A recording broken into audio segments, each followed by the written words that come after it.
Howdy, folks. This is Dan Gross, and welcome to Extended Harmony for Outside In Music.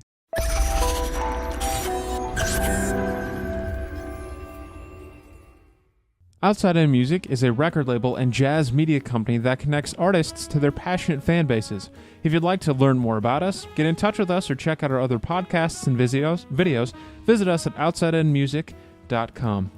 You're listening to Extended Harmony. It's one of our podcasts in conjunction with everything Nick Finzer does for us. And here we try to talk to artists who create original music. We talk about their process, a little bit about their life, and some advice they'd like to pass along too. Joining us today is Tom Christensen. I know him as the saxophonist for Spin Cycle, but he also has a big resume. And yes, he's another Eastman grad. I promise I did not know this ahead of time. We'll eventually curb it. In the meantime, I'm sort of addicted to Eastman grads. But anyway, Tom is a great guy. Spin Cycle's a fun band, and we're looking forward to talking to him today. Tom, thanks for joining us today. Thanks, Dan. So let's just kind of start from the beginning. You are a native of New Jersey, correct? Actually, I was born in Napa, California. Whoa! So you've gone from one end to the other. So tell us about growing up in California. Well, I grew up in Napa, but I was born in Southern California and then moved north. And I grew up there, in the late 70s, and there was a pretty vibrant jazz scene there, including Joe Henderson, who lived in San Francisco. And when I was in high school, I took lessons with him my senior year of high school. Wow. Which was really cool. Yeah, my band director knew his girlfriend, so I had an in. And I used to drive there and hang out and give saxophone lessons to guys. And this was sort of before before he became like that sort of revitalization of his career in the early 90s. This was a period for him he was still recording great music, but it wasn't in the forefront of the media stuff about jazz. So, but then, I left the San Francisco Napa area to go to college at Eastman in Rochester. Mm-hmm. So that's why I left, and I wanted to find a really great music school, to go to. Well, Eastman is a great music school, and everyone in Rochester is really grateful to have it there, but let's back up a little bit. What drew you to jazz and the saxophone to start? Well, the saxophone, I was drawn to the saxophone in sixth grade because it was really shiny and cool looking. So, you and everyone else. Yeah. But then, I also, I played it, of course, and then for a while in school. But then at a certain point, I just sort of identified with it and really enjoyed what I could do on it, and found that, I had some skill on it and some ability to play on it. And then there were some older guys in my high school that played jazz. And so I kind of admired those guys, and I started jamming with them a little bit. And that was fascinating to me, to play some tunes with these guys and figure out what that was and what improvisation was and how it worked. And then, I just sort of delved into it, more deeply as things went on. And by the time I was a senior, I was ready to, go to college and major in it. Yeah. Would you say that taking lessons with Joe was one of the big influences? I mean, you mentioned, it's funny, I just talked to another saxophonist friend of mine, Daniel Bennett, and he always talks, I think every interview he mentions Chris Oldfield, who is the saxophonist a couple years ahead of him, and he jokes that everyone has that story of there's the cool kid that you look up to when you're in band. But, I mean, was it kind of having that environment of having other contemporary musicians to play with, or was it taking lessons with Joe? I mean, did you even sort of get who Joe Henderson was while you were taking lessons with him, or he was just the dude who taught you sax? Well, it's funny because it's a little bit of half and half on that one. I mean, I didn't realize at that age what I was actually experiencing fully. I didn't fully realize what I was experiencing. So, I didn't, it was later then that I put it all together, whoa, this guy, titan of jazz, but I knew who he was, and like in one lesson, he gave me this record that he had just made, an LP that he had made with, it was with Billy Higgins and Cedar Walton. No, Chick Corea and Billy Higgins, I think. And he just handed me he goes, here, I just recorded this. This is like the demo copy of it. And he just gave it to me. Yeah. And I thought, so I knew at that point, like, wow, here's a guy who's recording with all of these people. And so I kind of got it. But, the lessons were interesting because he just taught solos. Like he didn't, it wasn't like a course of study. Like now you learn this scale and that scale and you do this and you do that. We just sat down and he started teaching me solos and made me memorize them and learn them by ear. And that was it, just one after another. That must have been a kind of a different thing. I mean, Eastman is such an academic environment. I mean, what was that how did you make the transition just learning just solos by ear and then having to get into the academic rigor of a conservatory? Well, I always had sort of an academic bent. So, I mean, I enjoyed my whole idea of going to Eastman was to learn everything I possibly could about music in every way. And so I wanted to like study all these different types of music and different ways to play the saxophone and master woodwind instruments and everything. So I was on board from the very beginning with just like, learning the craft and the skill to play all these instruments. And the artistic part too, and the solos and the improvisation, but I wanted the whole picture from the very beginning. And did you go to Eastman in mind? Did you go as a jazz major, performance major, education major? I was a classical saxophone performance major for my undergrad and a jazz saxophone performance major for my master's degree. Yeah. Who'd you study with? Who were some of your professors at Eastman? Well, Ray Ricker was my main professor. And he was great. He taught me like, how to play the saxophone really. Like I didn't, he's the guy who said, taught me really all the stuff that I know and use and theory stuff and saxophone technique and all that. And he was great, or is great. He's retired, but when he was teaching, he was great at turning out saxophone players that were not like carbon copies of each other. He's able to teach people and then let them find their own voice and sound the way they needed to sound. So, that was, Ray was a huge influence and still is. He's a good friend. And then I studied with Bill Dobbins at Eastman at like improvisation, and I studied composition and arranging with Ray Wright when he was there. That was going to be my next question. So you were fortunate enough to be there during the Ray Wright years. Yeah. The two Rays and Bill were the three faculty guys. Yeah. So let's back up a little bit because something you said that was interesting. I mean, you well, first of all, you just said the big three.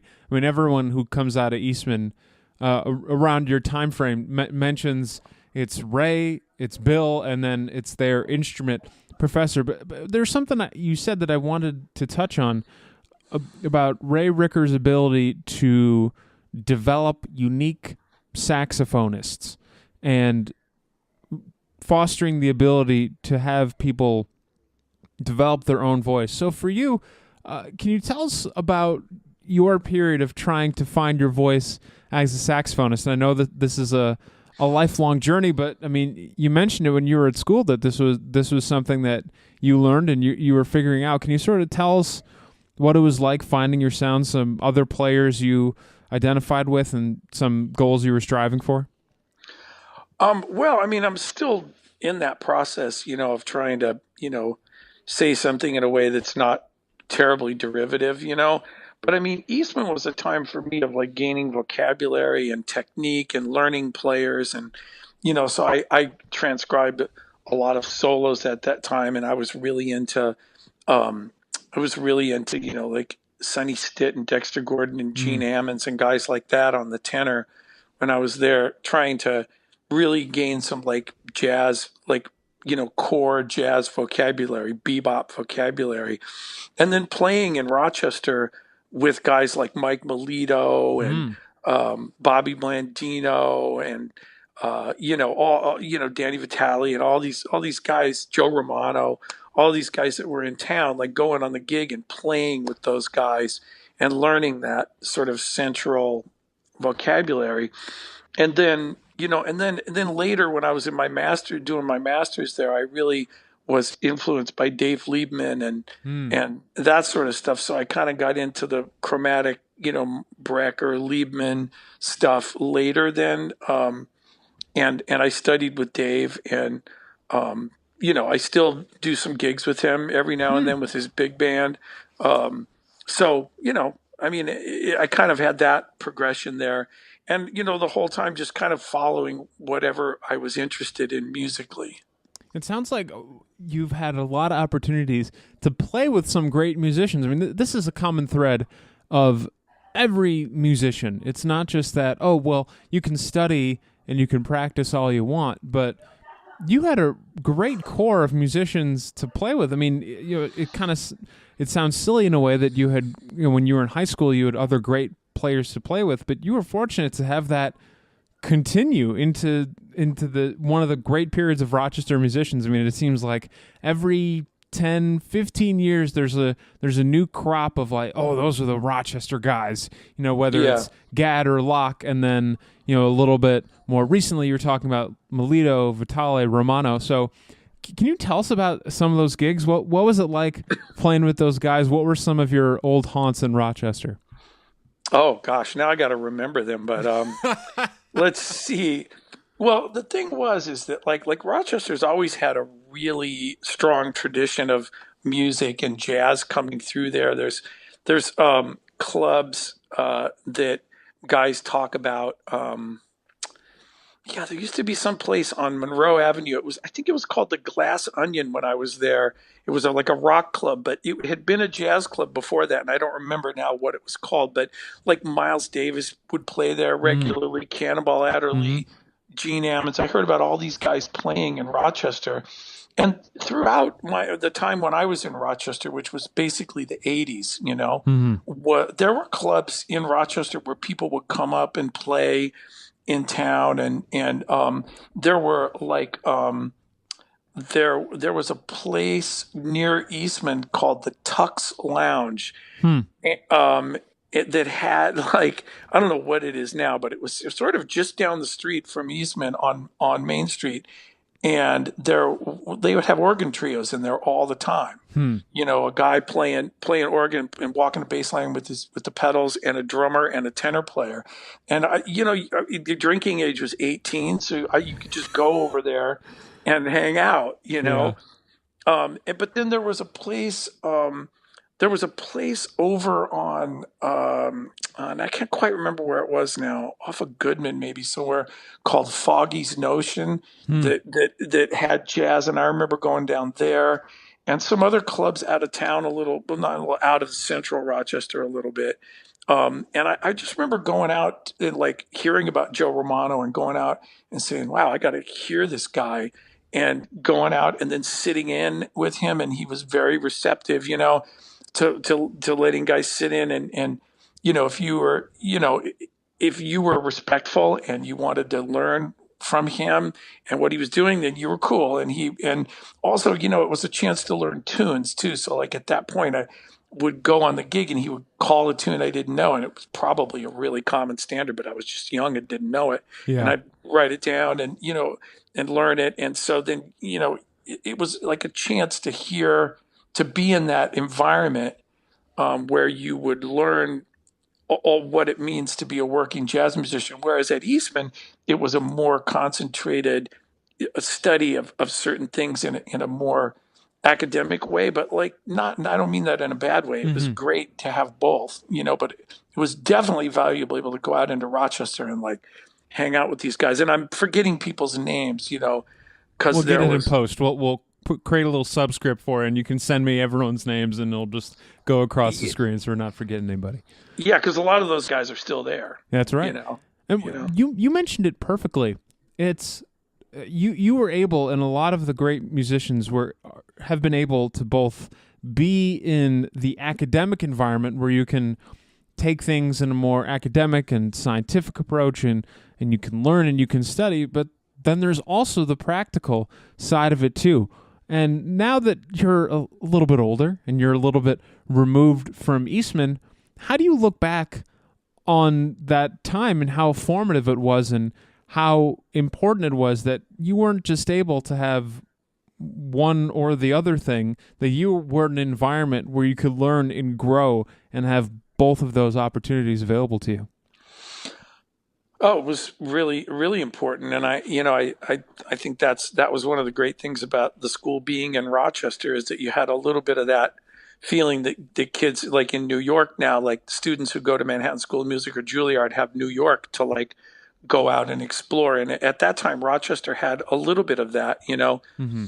There were clubs along Goodman Street around Park Avenue too. There were 2 or 3 clubs in there that people would be playing at simultaneously. So you Mm-hmm. could go hear someone at, JP's Marble Bar and then hear somebody else at Lloyd's. And I actually played like every weekend in the summer at this place called Lloyd's, which I don't know what it is now, but Mm-hmm. it was a bar. Right. So there was a chance to have steady gigs too. Right. Very important. And not as much of that now. Yeah. Let's I move. know.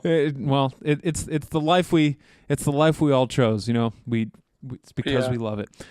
Moving on a little bit past, going beyond your college years, you have some great stuff on your resume. You mentioned Joe Lovano, but you've played with the Maria Schneider Orchestra, the Vanguard Jazz Orchestra. I love this. You put in here Cheap Trick, Aretha Franklin, not too far away from the John Hollenbeck Large Ensemble. So moving on from college, and so we're going to kind of divide this up between pre-spin cycle and then spin cycle. So let's talk a little bit about pre-spin cycle. What were some of the projects you were doing when you were right out of school? How did you get those opportunities, and what did it do for you personally and for your career?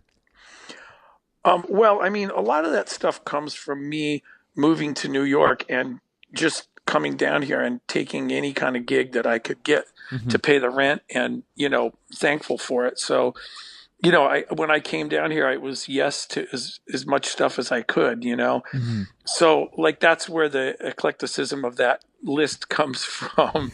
In New York, that there's a lot of musicians and a lot of things happening. So there'll be, the same guy that will hire you for a Broadway show might hire you for this concert over here, and then Mm-hmm. you play a wedding with this one guy, and he happens to be in the Vanguard band, and he asks you to play with the Vanguard band the next week or something. Mm-hmm.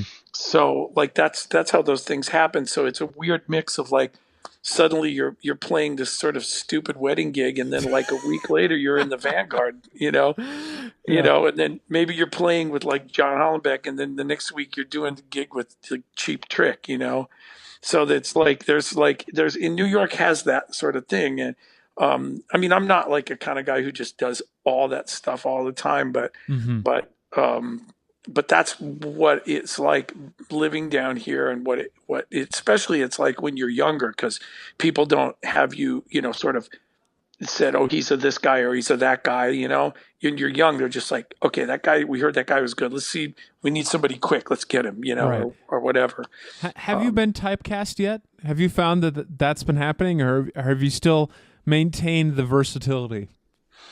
No, I think I've been. I mean, I don't know. It's hard to say that. I mean, I think I've made a conscious effort to be more of a jazz player. So like, I Mm-hmm. wouldn't be the first call guy for like a rock and roll gig or anything like that. And there's plenty of guys that can do that a lot better than me. And then that's the other thing about New York, is that there's always someone who specializes and just nails it. So Right. you can't be a jack of all trades. And well, there are some guys like that who Mm-hmm. who are just that talented, but Few and like far between. few, yeah. I mean, usually people kind of slide into one area, and the older you get, the more you slide into one or the other areas. So, I mean, Mm-hmm. if that's typecasting, yeah, I think that's happened to me in a certain way, but not in a negative way. It's just that, you wind up kind of doing what you do and what you're best at, and you kind of get into that. And it's funny that we're talking about this balance between, okay, well, you're a jazz player, but you're also a versatile player too. One of the things that I enjoy about Spin Cycle, and I know Downbeat also enjoyed this about the 2016 self-titled album, is that it's both one thing and a lot of things, but you wouldn't listen to Spin Cycle and say, oh, that's a fusion group that takes A, B, and C and does D with it. I think what's fun is that in each tune and throughout the recording, there's enough of a common thread between everything where it doesn't feel like you're jumping or there's no continuity. But I mean, it sounds corny. I mean, you can read the description on the website. It has a single song might contain influences, I'm quoting here, from Modal Coltrane, introspective free jazz, New Orleans funk, or the no-holds-barred energy of punk. But it sounds silly, but it's true. You can listen to a Spin Cycle concert, and you get all this stuff. And so I think it's just funny that we talked about, what does it mean to be typecast as a musician? Are you typecast? But Spin Cycles, all of these things. So can you tell us about how you met your co-leader, Scott Newman, and how Spin Cycle came about? Well, I have actually met Scott almost as soon as I moved to New York. A lot of musicians in New York will get together in someone's apartment during the day and play tunes it's kind of an invitation only thing. So there'll be like, a sax player, a trumpet, piano, bass, drums, maybe a guitar player, and these, 6 guys say, let's get together and play tunes on Tuesday afternoon. So the very first one of those that I ever did in New York was at Scott's apartment. And we had a bunch of mutual friends, and we played, and it was great. And then I got a band together that was sort of an early iteration of my 2 woodwind group, and Scott played in that. Mm-hmm. And then kind of a weird thing happened is that we got he and I found out that we both had a love of the outdoors and of backpacking and the camping and stuff. And so we wound up then maybe in the mid 90s doing into the 2000s doing a ton of backpacking all over the country and all over the Northeast especially. And then we both started families at the same time. Our daughters are about the same age and good friends. And so we just had a lot of stuff in common. So we had all that going, and we're both looking for a new project. It was really Scott's idea, and he said, "Man, do you want to co-lead a band?" Which I thought was a great idea because it's really a lot easier and more fun when you do that with another person because the burden of booking gigs and the financial burdens and the everything else don't rest solely on one person. It's you can share that burden with another person, and it's like a 50% off sale on everything. so it's great, and I really enjoy working with him. He's a great friend and a great guy and a great musician. So, that's where that comes from. And the eclecticism of the band comes from our experiences as, children of the 70s and 80s when, jazz was there wasn't, that strong straight ahead scene that was just coming in. And so there was a lot of jazz could be all these millions of different things. And there was a lot of rock influence and things like that. So, we're not, opposed to like throwing in that, some funky elements and different things and trying not to pigeonhole things too much. So there's some straight ahead stuff, and then there's that like punk surf rock tune that we have, and whatever, funky things here and there. We'll come back to that in just a sec. I want to expand on that a little bit more, but can you tell us about how Pete and Phil, so it's Pete McCann on guitar and Phil Palumbi on bass, can you tell us how they joined the band?